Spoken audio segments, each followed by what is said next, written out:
தமிழ்நாட்டில் வந்து கச்சத்தீவு மீட்கிறதுக்கு ஒரு தீர்மானம் நிறைவேற்றிருக்காங்க பிரதமர் அவர்கள். இந்த தீர்மானத்தை எப்படி பார்க்குறீங்க? நாடகம் தான், வேற என்ன சொல்ல முடியும்? நீங்கள் கச்சத்தீவை தாரை வார்ப்பதை அதிமுக முழுவதுமாக எதிர்க்கிறது என்று நான் பதிவு செய்துவிட்டு நான் வெளியேறினேன் என்று தெளிவுபடுத்துகிறார். அப்போ அங்க ஒரு தீர்மானம் நிறைவேற்றப்பட்டதா? தீர்மானம் நிறைவேற்றப்பட்டது என்றால் தீர்மானத்துடைய நகலை வெளியிடுங்க. இங்க முத்துவேல் கருணாநிதி ஸ்டாலின் அப்படின்னு சொல்றல, இந்த முத்துவேல் கருணாநிதி நிறைவேற்றிய தீர்மானத்தை வெளியிடு. ஏனென்றால் அப்படி ஒரு தீர்மானமே நிறைவேற்றப்படவில்லை. இவர்கள் சொல்வது பச்சை பொய். 9ஆம் தேதி நீட்டுக்காக அனைத்து கட்சி கூட்டம், இதை எப்படி பார்க்குறீங்க? இப்படியெல்லாம் கூட மக்களை ஏமாற்ற முடியுமா அப்படின்றது புது புது டெக்னிக்களை புகுத்தியவர்கள் தான் இவர்கள். ஆனால் இதில் என்ன நம்ம வருத்தப்பட வேண்டிய விஷயம்னா, நீங்கள் மாணவர்கள், ஆயிரக்கணக்கான லட்சக்கணக்கான மாணவர்களுடைய கனவில் நீங்கள் விளையாடி இருக்கிறீர்கள். ஒரே கையெழுத்தில் நான் முடிப்பேன்னு சொல்லிட்டு நீ வந்த உடனே ரொம்ப கேஷுவலாக நீ என்ன சொல்கிற, நாங்கள் ஒரே கையெழுத்து என்று சொன்னோம். அந்த ஒரே கையெழுத்து என்ன தெரியுமா? நீங்கள் போடுகின்ற கையெழுத்து. என்னது? நீட்டை விளக்குங்கள்னு நாம கையெழுத்து போடுறோம்ல, அந்த ஒவ்வொரு கையெழுத்தும் ஒரே கையெழுத்தான். இது என்ன மாதிரி பித்தலாட்டம்? யார் ஆதரவாக வந்தாலும், யார் ஆட்சிக்கு வந்தாலும் வக்ஃபுக்கு பார்த்தீங்கன்னாக்கா அவங்க ஒருத்தரை நியமிப்பாங்க. அந்த நியமிக்கக்கூடிய நபர் என்பவரை வைத்து இந்த சொத்துக்கு சூறையாடப்படுவது அப்படின்றது தான் காலங்காலமாக வந்து. நான் நேர்மையாக இருக்க வேண்டும் என்று நினைக்கக்கூடியவன் மதம் சாதியை பார்க்க மாட்டான். நான் எது செய்தாலும் அபகரிக்க வேண்டும் என்று நினைப்பவன் மதம் சாதியை பார்க்க மாட்டான். அப்படின்னும் பொழுது நீ இந்துக்கள் 2 பேரை கொண்டு வர அப்படின்றது என்ன பெரிய மாற்றம் வரப்போகுது? அப்போது உன்னுடைய நோக்கம் இதை வைத்து அரசியல் செய்ய வேண்டும் என்பது தான். அதனால் தான் இதற்கு ஆதரவு தெரிவிக்க கூடாதுன்னு நான் சொல்றேன்.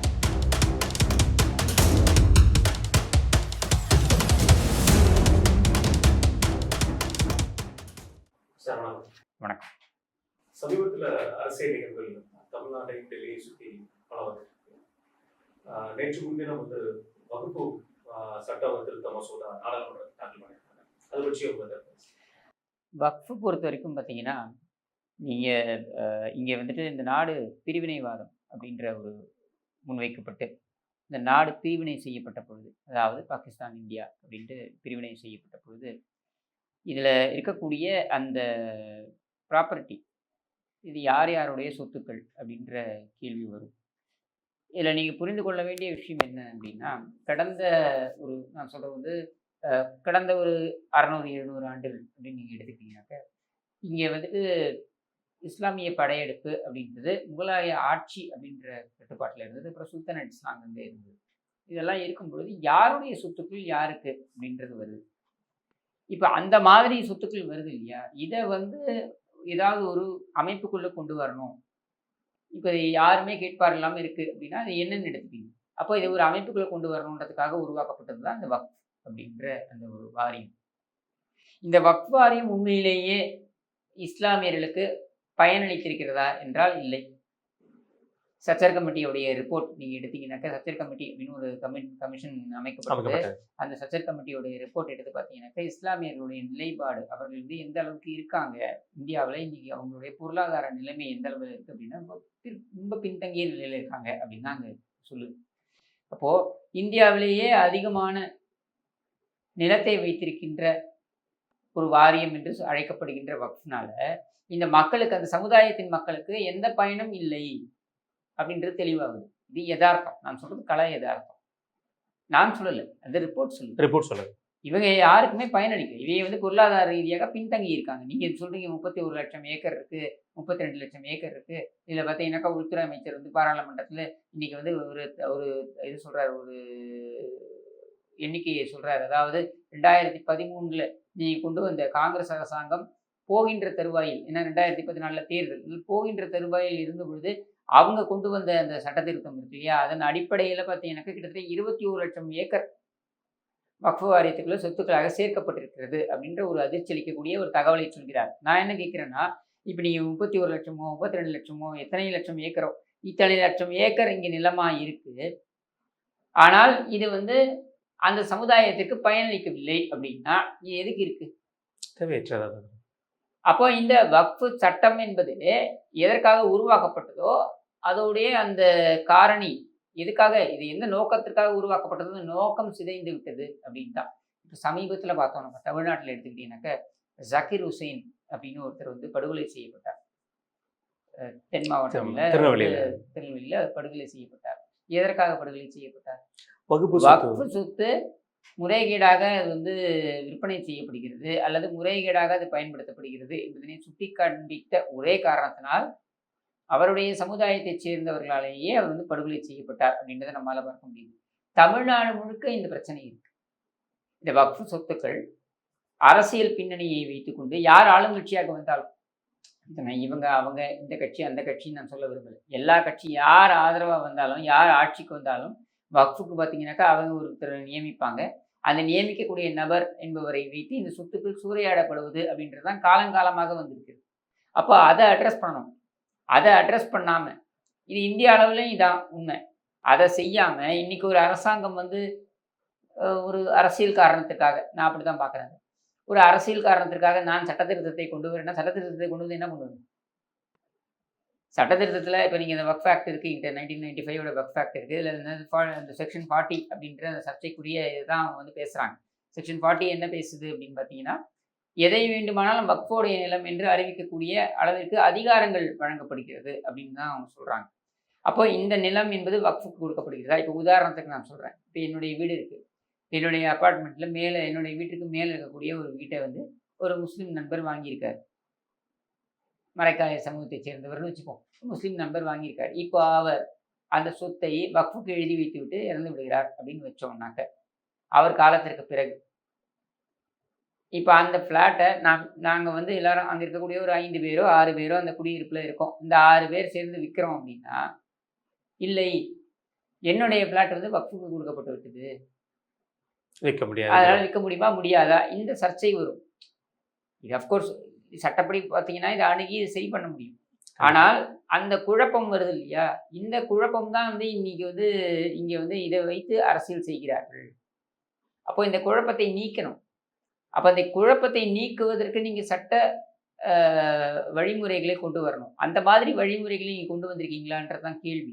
இல்லை அப்படின்னு தான் நான் பார்க்குறேன். இந்த சட்டத்திருத்தம் கொண்டு வந்திருக்காங்க இல்லையா, பாஜக கொண்டு வந்திருக்கின்ற இந்த சட்டத்திருத்தத்தை பொறுத்த வரைக்கும் நீங்கள் முழுமையாக சட்டப்பூர்வமாக வலிமைப்படுத்துகிறீர்கள். அதில் இன்னொரு ஷரத்தும் சொல்லப்படுகிறது. என்னென்னா ரெட்ரோஸ்பெக்டிவ் எஃபெக்டில் கிடையாதுன்ட்டு. அதாவது இதற்கு முன்னர் இருக்கக்கூடிய சர்ச்சைகள், இந்த வக்ஃப் சம்மந்தப்பட்ட இதற்கு முன்னர் இருக்கக்கூடிய சர்ச்சைகள் அப்படியே அதை வந்து நம்ம வந்து சட்டத்திருத்தம் எதுவும் அதை வந்து பாதிக்காது. இனி வரப்போகின்ற கிளைம்ஸ்க்கு மட்டும்தான் இது பாதிக்கும் அப்படின்னு ஒரு ஷரத்தை ஒரு கண்டிஷனாக நிதிஷ்குமாரோடைய கட்சியும் சந்திரபாபு நாயுடுவோடைய கட்சியும் வைத்திருப்பதாக சொல்கிறாங்க. அப்போ இந்த சட்டத்திருத்தம் கொண்டு வந்து என்ன பண்ண போறீங்க? 32 லட்சம் ஏக்கரில் எந்த சர்ச்சையும் நீங்கள் கொண்டு வர முடியாது. இனிமேல் வரப்போகிறதெல்லாம் நீங்கள் கொண்டு வர முடியும் அப்படின்னா, அப்போ இந்த சட்டத்திருத்தம் கொண்டு வந்து என்ன பயன்? அதில் நீங்கள் என்ன சொல்கிறீங்க? கூடுதல் சரத்தை கொண்டு வரீங்க, இந்துக்களையும் நாங்கள் நியமிப்போம் அந்த குழுவில் அப்படின்ட்டு. இந்துக்களை நியமித்து என்ன ஆக போகுது? இப்போ நீங்கள் இன்றைக்கி வந்து இந்த சட்ட இந்த ஒரு ஒரு ப்ராப்பர்ட்டியை வந்து அபகரிக்கணும்னு இப்போ முடிவு பண்ணிட்டான்னா, அவன் கூட கூட்டு சதியில் ஈடுபட வேண்டும்னு ஒருத்தன் முடிவு பண்ணிட்டான்னா, அவனுக்கு மதம் என்ன சாதி என்ன? அவன் அதையெல்லாம் பார்க்க போகிறான்னா, இந்த மதம் இந்த சாதி அதனால நான் அபகரிக்கக்கூடாது. அபகரிக்கணுன்றது அவன் மைண்டில் வந்துருச்சுன்னா, அவன் எந்த மதமாக இருந்தாலும் எந்த சாதியாக இருந்தாலும் அபகரிக்க தானே போகிறான். கண்டிப்பாக கூடாதுன்னு முடிவு பண்ணான்னா, நான் இதை அபகரிக்க கூடாது அப்படின்னு முடிவு பண்ணுறான்னா, அவன் இந்த மதம் சாதியை பார்ப்பானா? அவனும் பார்க்க மாட்டான். இப்படி இந்த நேர்கோட்டில் நான் நேர்மையாக இருக்க வேண்டும் என்று நினைக்கக்கூடியவன் மதம் சாதியை பார்க்க மாட்டான். நான் எது செய்தாலும் அபகரிக்க வேண்டும் என்று நினைப்பவன் மதம் சாதியை பார்க்க மாட்டான். அப்படின்னும் பொழுது நீ இந்துக்கள் 2 பேரை கொண்டு வர அப்படின்றது என்ன பெரிய மாற்றம் வரப்போகுது?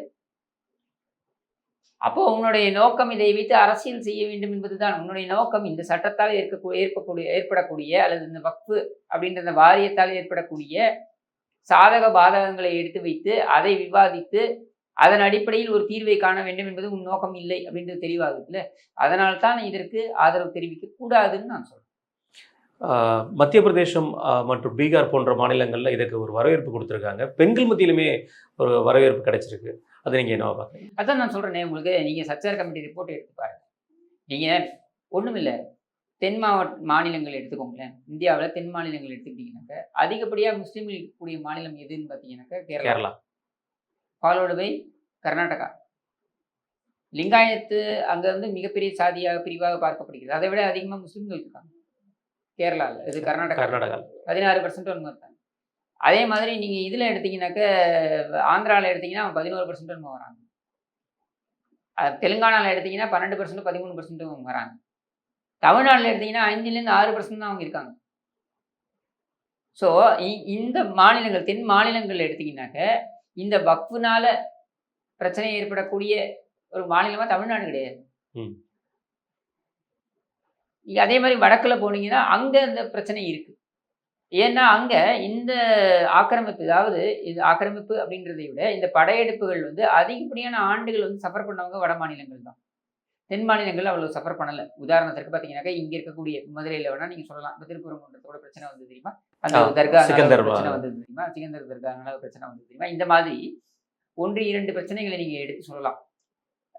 மற்றபடி பார்த்தீங்கன்னாக்கா பெரிய அளவில் வந்து உங்களுக்கு பிரச்சனைகள் கிடையாது. ஏன்னா நம்ம வந்து ஒரு அந்த படையெடுப்பு அப்படின்னு எடுத்தீங்கன்னாக்கா மாற்று மதத்துடைய படையெடுப்பு அப்படின்றது வந்து நம்ம கிட்டத்தட்ட ஒரு 100 ஆண்டுகள் 150 ஆண்டுகள் நம்ம சஃபர் பண்ணியிருப்போம். அவ்வளவுதான். ஆனால் வட மாநிலங்கள் அப்படி கிடையாது. அவங்க 200 300 ஆண்டுகள் 400 ஆண்டுகள் அவங்க சஃபர் பண்ணியிருக்காங்க. டெல்லிலாம் எடுத்தீங்கன்னா டெல்லி ஆக்ரா பகுதிகளில் புராதன கோவில்னு ஒரு கோவில் பார்க்க முடியாது நீங்கள். அப்போ இல்லாமல் இருந்திருக்குமா கோவில்? அப்படி கிடையாது. அவையெல்லாம் அழிக்கப்பட்டு சரியா? அப்போ அந்த தாக்கம் அந்த மக்கள் மீது இருக்குமா என்றால் இருக்கும். அதே தாக்கம் தமிழ்நாட்டில் பிரதிபலிக்குமா என்றால் பிரதிபலிக்காது. நீங்க இப்போ உத்தரப்பிரதேசத்தில் எடுத்தீங்கன்னா இங்க இருக்கக்கூடிய பிராமணர்கள் எடுத்தீங்கன்னா அவன் நிறைய டான்லாம் பார்க்கலாம். நீங்க அவன் ரவுடியா இருப்பான், அவன் வந்து டானா இருப்பான், இதெல்லாம் நீங்க அங்க பார்க்கலாம். தமிழ்நாட்டில் வந்து அது இதிலும் மறுதான் நீங்க பார்க்க முடியாது. ஏன்னா தன்மையே மாறுது. ஏன்னா அந்த மக்கள் வேற ஒரு தன்மையுடன் எதிர்கொண்டார்கள். நாம இங்க வேற ஒரு தன்மையுடன் எதிர்கொண்டோம். அதனால நமக்கு வந்து பார்த்தீங்கன்னாக்கா இந்த நம்முடைய வாழ்வாதாரத்திலேயே அது கிடையாது. அதனால இங்க வந்து மத நல்லிணக்கம் அப்படின்றது அதிகமாக இருக்கு. இதை குழப்பிக்க கூடாது. அதனால நம்ம இங்க இருக்கக்கூடிய சூழலை வைத்து நம்ம வட மாநிலங்களை பார்க்கக்கூடாது. அதே மாதிரி வட மாநிலங்களில் இருக்கக்கூடியவர்கள் அவர்களுடைய சூழலை வைத்து நம்மை பார்க்கக்கூடாது. அவங்களுடைய தன்மை வேற, அவங்க எதிர்கொண்ட அந்த அரசியல் என்பது வேற, நாம எதிர்கொண்ட அரசியல் என்பது வேற, நமக்கு இருக்கக்கூடிய பிரச்சனைகள் என்பது வேற. நீங்க நம்ம தமிழ்நாட்டில் பிரச்சனைகள் எல்லாம் இருக்கு, சாதி சார்ந்த பிரச்சனைகள் இருக்கு. தென் மாவட்டங்கள்லாம் எடுத்தீங்கன்னாக்க அதிகப்படியான சாதி வன்முறைகள் நடந்து கொண்டிருக்கிறது. அதுவும் இந்த ஆட்சியில் இந்த 4 ஆண்டுகள் அது அதிகமாயிருக்கு. ஸோ நமக்கு இருக்கக்கூடிய பிரச்சனை வேற, அவர்களுக்கு இருக்கக்கூடிய பிரச்சனை வேற. அதையும் இதையும் போட்டு குழப்பிக்கூடாது.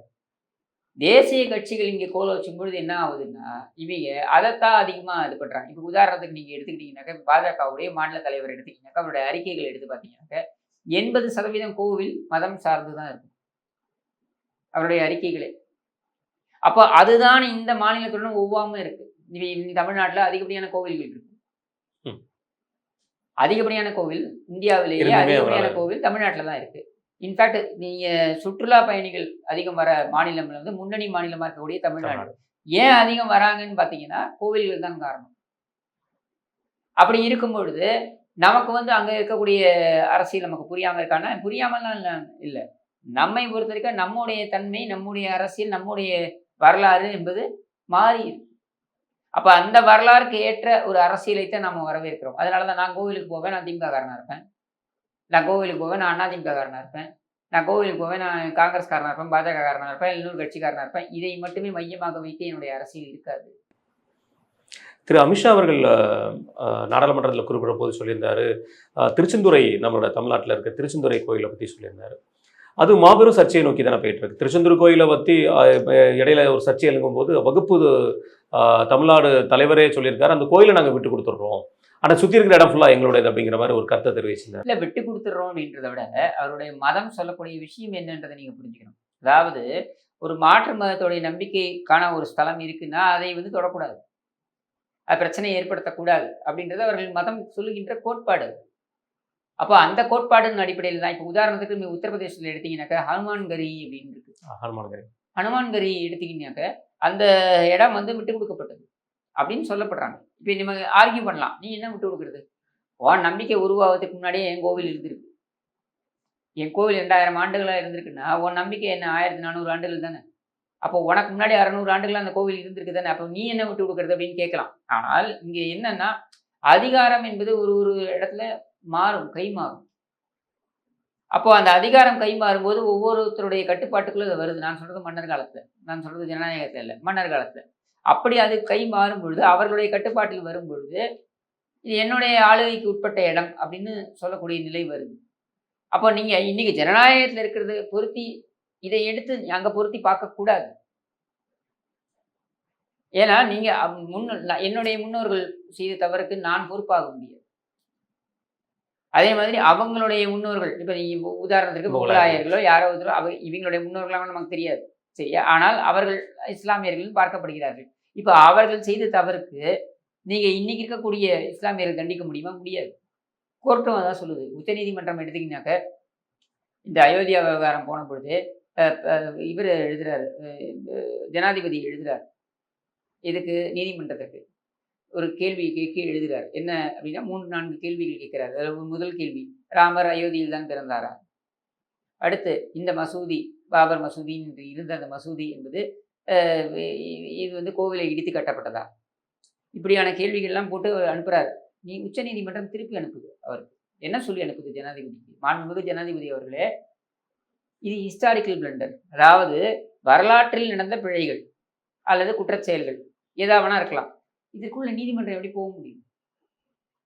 600 ஆண்டுகளுக்கு முன்னர் என்ன நடந்தது, 5000 ஆண்டுகளுக்கு முன்னர் என்ன நடந்ததுன்னு உள்ள போறதுக்கு நீதிமன்றத்துக்கு அதிகாரம் கிடையாது. நீதிமன்றத்தோட அதிகாரம் வரம்பு என்பது 1858 அங்கிருந்து ஆரம்பிக்கும். அதான் ஜூரிஸ்டிக்ஷனல் லிமிட். அதுக்கு முன்னாடி என்ன நடந்ததுன்றதுக்கு நான் எப்படி போக முடியும்? கோர்ட்டு போக முடியாது. இது வரலாற்று பிழையா இருக்கலாம். ஒரு கோவில் இருந்திருக்கலாம், அந்த கோவிலை இடிச்சிருக்கலாம், அந்த கோவிலை இடிச்சு மசூதி வந்திருக்கலாம். இது நமக்கு அதுக்குள்ள நாம் போக விரும்பல அப்படின்றத விட அதுக்குள்ள போவதற்கு எனக்கு அதிகாரம் இல்லை என்பதை சொல்கிறது. ஸோ இந்த நீங்க வந்து அப்போ அப்படி நடந்துச்சு அப்படின்றதுக்காக இப்ப மாத்தி சொல்ல முடியுமா? நீங்க சொல்ல முடியாது. இப்ப திருச்செந்துறை கோவில் இருக்கு அப்படின்னு நீங்க சொல்றீங்கன்னாக்கா, இந்த திருச்செந்துறை கோவில் நிலத்தை எங்களுடைய வக்ஃபுக்கு சொந்தமான இடம் அப்படின்னு நாங்கள் உரிமை கொண்டாடுகிறோம் என்று இவர்கள் சொல்கிறார்கள் என்றால் சட்டப்படி நீதிமன்றத்தில் தான் போய் எதிர்கொள்ளணும். அங்க வந்து நான் 2000 வருஷம் கோவில், நீ என்ன இப்போ வந்து உரிமை கொண்டாடுறேன்னு நம்ம பேச முடியாது. ஏன்னா இன்னைக்கு இருக்கக்கூடிய எல்லை கோடுகள் இருக்கு இல்லையா, இது 1947 நம்ம வகுத்தது அரசியல் ரீதியான ஒரு அமைப்பாக நம்ம வகுத்திருக்கிறது. இதை நீங்கள் முன்னாடி சொல்ல முடியுமா? நான் ராஜராஜ சோழனுடைய பரம்பரை அப்படின்னு ஒருத்தன் வரான்னு ஒரு உதாரணத்துக்கு சொல்றேன். நான் ராஜராஜ சோழனுடைய பரம்பரை, தமிழ்நாட்டில் பாதி என்னோட தான், கொடுத்துருவீங்களா? கொடுக்க முடியுமா? முடியாது. ஸோ அந்த மாதிரி தான் நம்ம சொல்றோம். இந்த வக்ஃபு அப்படின்றதுக்கும் நீ ஆதாரத்தை காண்பி, இது என்னுடைய இடம், இந்த கிராமமே என்னுடையது நீ சொல்ல போறேன்னா இதற்கான ஆதாரத்தை நீ காண்பி, நாங்களும் காண்பிக்கிறோம், நீதிமன்றத்துக்கு போவோம். இப்படிதான் அதை கொண்டு போகணும். ஆனா இங்க ஒரு சின்ன பிரச்சனை என்னன்னா, இது நீதிமன்றத்துக்கு போய் சட்ட சிக்கலா நீ கொண்டு வந்து சட்டத்தில் நீ கொண்டு போய் தீர்வு காண்ற வரைக்கும் நான் என் ப்ராப்பர்ட்டியை விற்க முடியாதுன்னு அதை எப்படி கொண்டு போறது? அது ஒரு கஷ்டமான விஷயம். இதுக்கு ஆன தீர்வை கொடுக்க வேண்டும் அரசாங்கம் அப்படின்றத நம்ம எதிர்பார்க்கிறோம். இதை இந்த சட்ட திருத்தம் கொண்டு வருமா அப்படின்றத என்னுடைய கேள்வி. இல்லை அப்படின்றது என்னுடைய நம்பிக்கை. தமிழ்நாட்டில் வந்து கச்சத்தீவு மீட்கிறதுக்கு ஒரு தீர்மானம் நிறைவேற்றிருக்காங்க முதல்வர் அவர்கள். இந்த தீர்மானத்தை எப்படி பார்க்குறீங்க? நாடகம் தான், வேற என்ன சொல்ல முடியும்? நீங்க கச்சத்தீவு விவகாரம் வந்து 1974 இது வந்து இருக்கு. அதாவது கச்சத்தீவு என்கிற அந்த பகுதி, அந்த நிலப்பரப்பு அப்படின்றது செல்வ பெருந்தகை சொல்றாரு. நம்ம தமிழக காங்கிரஸுடைய தலைவர், மாநில தலைவர் திரு செல்வ பெருந்தகை அவர் சொல்றாரு. அவர் சொல்றதுல பாதி உண்மை இருக்கு. என்னன்னா, அந்த பகுதியை பொறுத்திருக்கும் அந்த பேரன் லேண்ட், அதனால எந்த பயனும் இல்லாத ஒரு இடம், நிலப்பரப்பு அது. இந்த நிலப்பரப்பை வந்து இலங்கைக்கு நம்ம கொடுக்குறோம். இலங்கைக்கு ஏன் நாம் தாரை வார்த்தோம் அப்படின்றதுக்குள்ள நீங்க போனீங்கன்னா நீங்க புரிஞ்சுக்கலாம். என்ன அப்படின்னாக்க, வெட்ஜ் பேங்க்னு ஒரு பகுதி இருக்கு. அதாவது இந்தியா சுதந்திரம் பெற்ற பின்னர் இலங்கைக்கு சில அதிகாரம் இருக்கக்கூடிய கடல் பகுதி, நிலப்பரப்பு பகுதி சொல்லல, கடல் பகுதி இருக்கு. இந்த கடல் பகுதி இருக்கு பாருங்க, இது வந்து மீன்வளம் அதிகம் இருக்கக்கூடிய கடல் பகுதி. இதுல வந்து இலங்கை மீனவர்களும் வந்து அவங்க மீன் பிடிச்சிட்டு இருந்தாங்க, தமிழக மீனவர்களும் இந்திய மீனவர்களும் அவங்க வந்து மீன் பிடிச்சிட்டு இருந்தாங்க. இந்த பகுதி இலங்கையின் கட்டுப்பாட்டில் இருந்தது. அப்பொழுது இருந்த ஆங்கிலேய கவர்னர்களுடைய ஒப்பந்தத்தின் அடிப்படையில் இந்திய மெட்ராஸ் பிரசிடென்சியில் இருந்த கவர்னருக்கும் அங்கே சிலோன் அப்படின்னு இருந்தது, சிலோனுடைய அந்த கவர்னர் ஜெனரலுக்கும் ஆனால் ஒப்பந்தமாக அது இருந்தது. அதன் அடிப்படையில் இலங்கைக்கு அந்த அதிகாரம் இருந்தது. இந்த அதிகாரத்தை கைவிட கோரி நம்ம கோரிக்கை வச்சோம். இந்த பேச்சுவார்த்தையில தான் இதற்கு பதிலாக நம்ம கச்சத்தீவு என்ற பகுதியை அவர்களுக்கு கொடுத்தோம். வெட்ஜ் பேங்க் அப்படின்றது இந்த பகுதியோட பெயர். கன்னியாகுமரி பக்கத்தில் இருக்கும் வெட்ஜ் பேங்க். நீங்கள் போய் கூகுள் பண்ணீங்கன்னா உங்களுக்கு தெரியும். இந்த வெட்ஜ் பேங்க் என்கிற பகுதியில் ஏன் நமக்கு ரொம்ப முக்கியத்துவம் வாய்ந்தது அப்படின்னு பார்த்தீங்கன்னாக்கா, 2 விஷயத்துக்காக. ஒன்று, கடல் வளம், அதாவது இந்த மீன் வளம். ரெண்டாவது என்னன்னா, அந்த கடலுக்கு அடியில் இருக்கக்கூடிய பெட்ரோலிய இருப்பு. இது 2மே நமக்கு வந்து ஃபியூச்சரிஸ்டிக்காக நமக்கு தேவைப்படும் அப்படின்றதுல தான் அந்த இடத்தை நம்ம கொடுத்து, அது பல 1000 ஸ்கொயர் மீட்டர் அந்த இடத்தை கொடுத்து அதற்கு பதிலாக நாம என்ன பண்றோம்னா இந்த இதை எடுத்துக்கிறோம், கச்சத்தீவை கொடுத்தோம். ஆனால் இதுல ஒரு விஷயத்தை நம்ம குறிப்பிடாம விட்டுட்டோம். அதாவது என்னன்னா, நமக்குள்ள உடன்படிக்கை இருந்தது, எழுத்த வடிவில் இல்லாமல் உடன்படிக்கையா இருந்தது. என்னன்னா, நம்முடைய மீனவர்கள் அந்த கச்சத்தீவு பகுதியில அவர்களுடைய அந்த வலைகளை உலர்த்தி கொள்வதற்கும் அவர்கள் வந்து அங்க அஸ்வாசப்படுத்திக் கொள்வதற்கும், அவங்க வந்து ரிலாக்ஸ் பண்றதுக்கு அவங்க வந்தாங்கன்னா அந்த இடத்துல இருந்து ரிலாக்ஸ் பண்றதுக்கும் அது வந்து ஒத்துக்கிட்டாங்க, அதை நாங்கள் அனுமதிக்கிறோம்ட்டு. அந்த அனுமதியிலிருந்து இப்பொழுது பின்வாங்குகிறது இலங்கை அப்படின்றதுதான் நமக்கு பெரிய பிரச்சனையா இருக்கு. இதை மையப்படுத்தி தான் 1974 இந்த விவகாரம் வந்த பொழுது அப்பொழுதைய முதலமைச்சர் சட்டமன்றத்தில் இந்த விவகாரம் எடுத்த பொழுது முதலமைச்சர் திரு கருணாநிதி அவர்கள் சொல்கிறார், என்ன சொல்கிறார், நானே பத்திரிகையில பார்த்தா தெரிஞ்சுக்கிட்டேன் இந்த பகுதி வந்து தாரை வார்க்கப்பட போகிறது அப்படின்னு சொல்லிட்டு. ஆனால் அவரிடம் நாம் வைக்கக்கூடிய கேள்வி என்னன்னா, 1972 ஜூலை 15 காமராஜருடைய பிறந்த நாள்னு வச்சுப்போம். ஜூலை 15 அன்றைக்கு ஒரு கெசட் வெளியே வருது, ராமநாதபுரம் கெசட் வெளியிடப்படுகிறது, அரசு வெளியிடப்படுகிறது. அதுல பார்த்தீங்கன்னாக்கா தமிழ்நாட்டுடைய வரைபடம், அந்த வரைபடத்துல கச்சத்தீவே இல்லை. அப்ப 74 அவர்கள் தாரை வார்க்க போகிறார்கள் என்பது 72லேயே கருணாநிதிக்கு தெரிந்திருந்ததா? இது நம்முடைய ஃபர்ஸ்ட் கேள்வி. இரண்டாவது கேள்வி, தான் பத்திரிகையை பார்த்தான் தெரிந்து கொண்டேன்னு ஒரு முதலமைச்சர் சொல்வார் என்றால் அந்த அளவுக்கு தான் அவர் அக்கறை இருந்ததா இது குறித்து அப்படின்றது இரண்டாவது கேள்வி. மூன்றாவது, அவர்கள் என்ன சொல்கிறார்கள், கருணாநிதி வந்து 2013 ஒரு அறிக்கையை வெளியிடுகிறார். என்ன அறிக்கை அப்படின்னா, இந்த கச்சத்தீவு விவகாரம் பற்றி பேசும்பொழுது அவர் ஒரு அறிக்கையை வெளியிடுகிறார். அதுல என்ன சொல்றார் அப்படின்னா, நாங்கள் வந்து ஒரு அனைத்து கட்சி கூட்டத்தை நான் கூட்டினேன், நான் முதலமைச்சராக இருந்த பொழுது கச்சத்தீவு தாரை வாக்கப் போகிறார்கள் என்கிற நிலை வந்த பொழுது நான் வந்து ஒரு அனைத்து கட்சி கூட்டத்தை கூட்டினேன். அந்த கூட்டத்தில் நாங்கள் ஒரு தீர்மானம் நிறைவேற்றினோம்.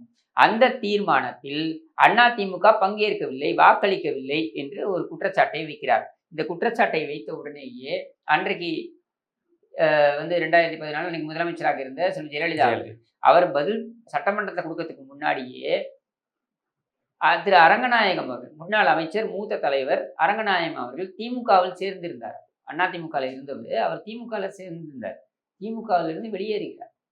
நேரடியாக இப்ப நீங்க எடுக்கிற மாதிரி நான் போய் அவரை போய் பேட்டி எடுக்கிறேன். அப்ப நான் அவரை பேட்டி எடுக்கும்போது அவர் சொல்றார், போய் மறைந்து விட்டார், அவர் சொல்றார், என்ன சொல்றாருன்னா, நான் திமுகவில் இருந்து வெளியேறியதற்கு காரணம் கருணாநிதி சொன்ன பச்சை பொய். ஏன் அதை பச்சை பொய் என்று சொல்கிறேன் என்றால், 1974 அந்த கூட்டம் அனைத்து கட்சி கூட்டம் நடந்தது உண்மை. அந்த கூட்டத்தில் பிரதிநிதியாக நான் தான் பங்கேற்றேன்.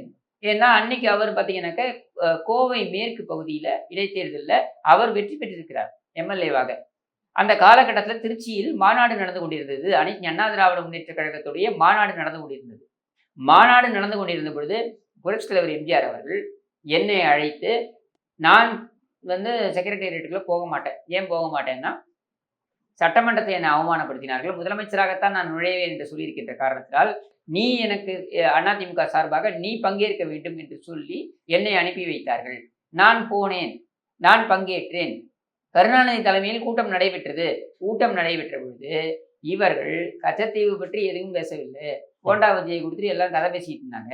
இப்படி கதை பேசி கொண்டிருந்த பொழுது நான் அதற்கு மேல் அங்கு இருக்க விரும்பவில்லை என்பதனால் அதிமுகவுடைய கருத்தை பதிவு செய்துவிட்டு நான் வெளியேறினேன். அப்ப நான் கருத்தை என்ன பதிவு பண்றேன், கச்சத்தீவை தாரை வார்ப்பதை அதிமுக முழுவதுமாக எதிர்க்கிறது என்று நான் பதிவு செய்துவிட்டு நான் வெளியேறினேன் என்று தெளிவுபடுத்துகிறார். அப்போ அங்க ஒரு தீர்மானம் நிறைவேற்றப்பட்டதா? தீர்மானம் நிறைவேற்றப்பட்டது என்றால் தீர்மானத்துடைய நகலை வெளியிடுங்க. ஆவணத்துல தான் இருக்கும், அரசு ஆவணத்துல தான் இருக்கும், வெளியிடு. ஏன் இன்னைக்கு முத்துவேல் கருணாநிதி ஸ்டாலின் அப்படின்னு சொல்றதுல, இந்த முத்துவேல் கருணாநிதி ஸ்டாலின் கருணாநிதி நிறைவேற்றிய தீர்மானத்தை வெளியிடு. ஏனென்றால் அப்படி ஒரு தீர்மானமே நிறைவேற்றப்படவில்லை. இவர்கள் சொல்வது பச்சை பொய்.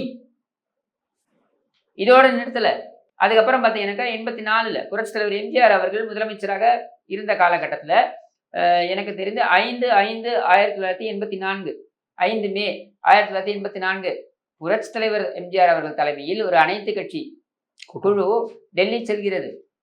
டெல்லி சென்று அங்கே பிரதமர் இந்திரா காந்தி அவர்களை சந்தித்து அவரிடம் அந்த கோரிக்கையை வைக்கிறார்கள். கச்சத்தீவை மீண்டும் மீட்டெடுக்க வேண்டும் என்ற கோரிக்கை வைக்கப்படுகிறது. அது மட்டுமல்ல, இலங்கை தமிழர்கள் குறித்தும் இந்த தீர்மானங்கள் கொண்டு போய் கொடுக்கப்படுகிறது நேரடியாக.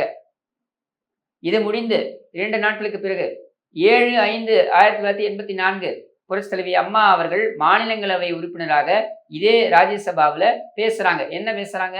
இதே கச்சத்தீவு குறித்து பேசுகிறார், இலங்கை விவகாரம் குறித்து பேசுகிறார், இலங்கை தமிழர்கள் குறித்தும் பேசுகிறார், வலியுறுத்துகிறார், கவன ஈர்ப்பு தீர்மானம் கொண்டு வந்து பாராளுமன்றத்தில் பேசுகிறார். இதுவும் நடந்திருக்கிறது.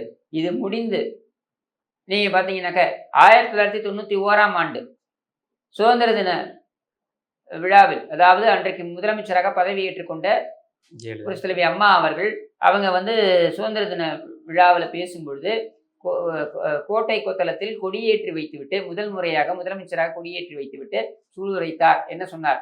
கச்சத்தீவை மீட்போம் என்று சொன்னார்.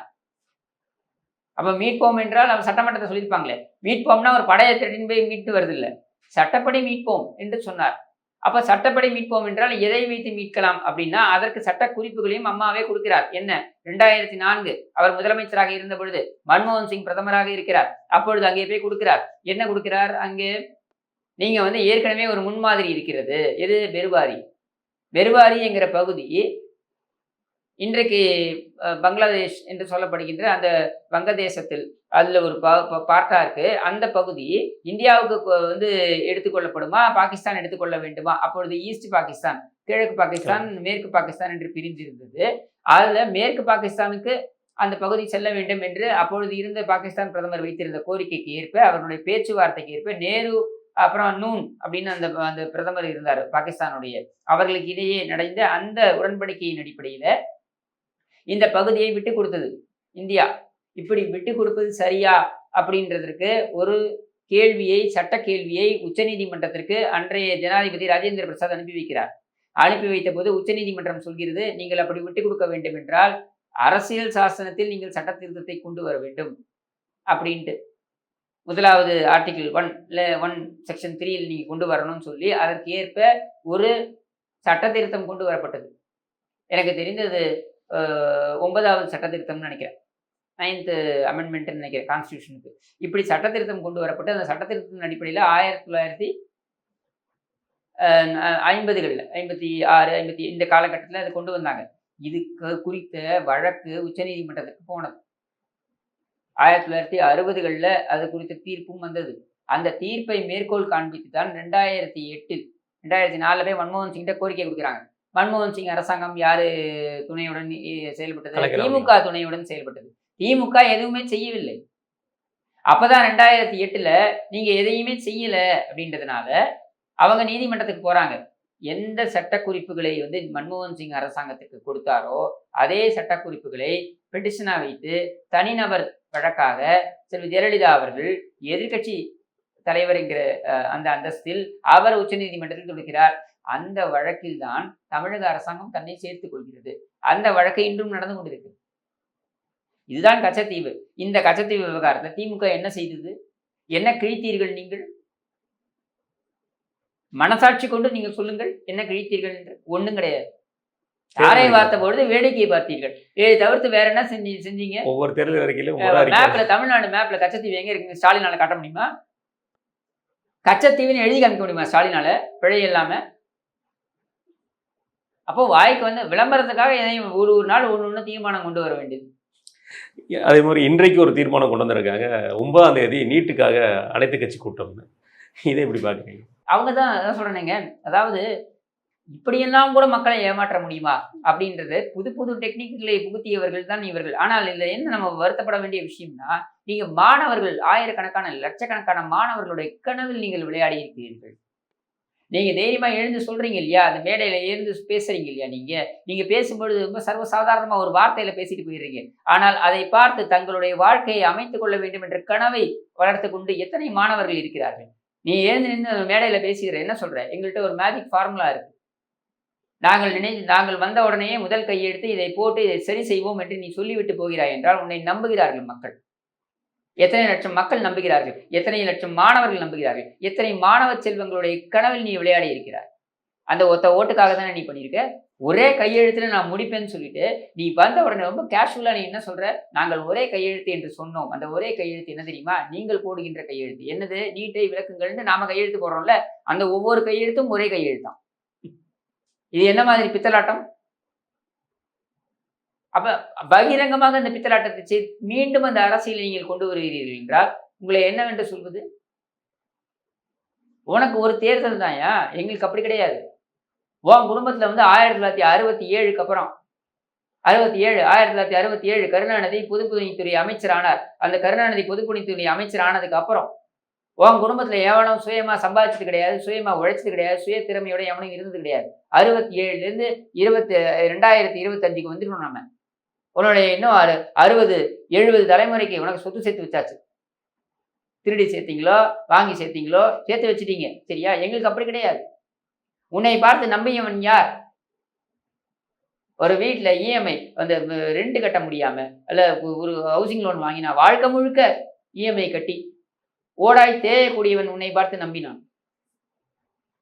காய்கறியில இந்த காய்கறி வாங்கினோம்னா நம்ம பட்ஜெட் கட்டுப்படி ஆகாதுன்னு ஒரு 2 காய்கறி குறைச்சி வாங்கிட்டு போறவன் இருக்கான் பாருங்க, அவன் உன்னை நம்பினான். வீட்டில் இருக்கக்கூடிய அந்த வாடகைக்கு கட்டணும், மின்சாரத்துக்கு கட்டணும், இதுக்கெல்லாம் கட்டணமே, இதையெல்லாம் மீறி நம்ம குடும்பம் நடத்தணுமே என்று வாயை கட்டி வயிற்றை கட்டி இருக்கக்கூடியவன் எல்லாம் உன்னை நம்பினான். இப்படி நம்பியவர்களை எல்லாம் நீ மோசடி செய்து விட்டு இன்னைக்கு திரும்பி வந்து இந்த அசிங்கமான அரசியலை பண்றிய, உனக்கு வெக்கமா இல்லை? அதை எப்படி நீ கூசாம அந்த மேடையில் உட்காந்து அழகா மாதிரி நாடகம் போடுறதுலாம் அந்த உதவாநிதி, எவ்வளவு அசிங்கம், கேவலம் இதெல்லாம். அரசியலுக்காக என்ன வேணாலும் பண்ணுவீங்களா? நீங்க நரகளோட தின்வீங்க, நாங்கள் அப்படியா?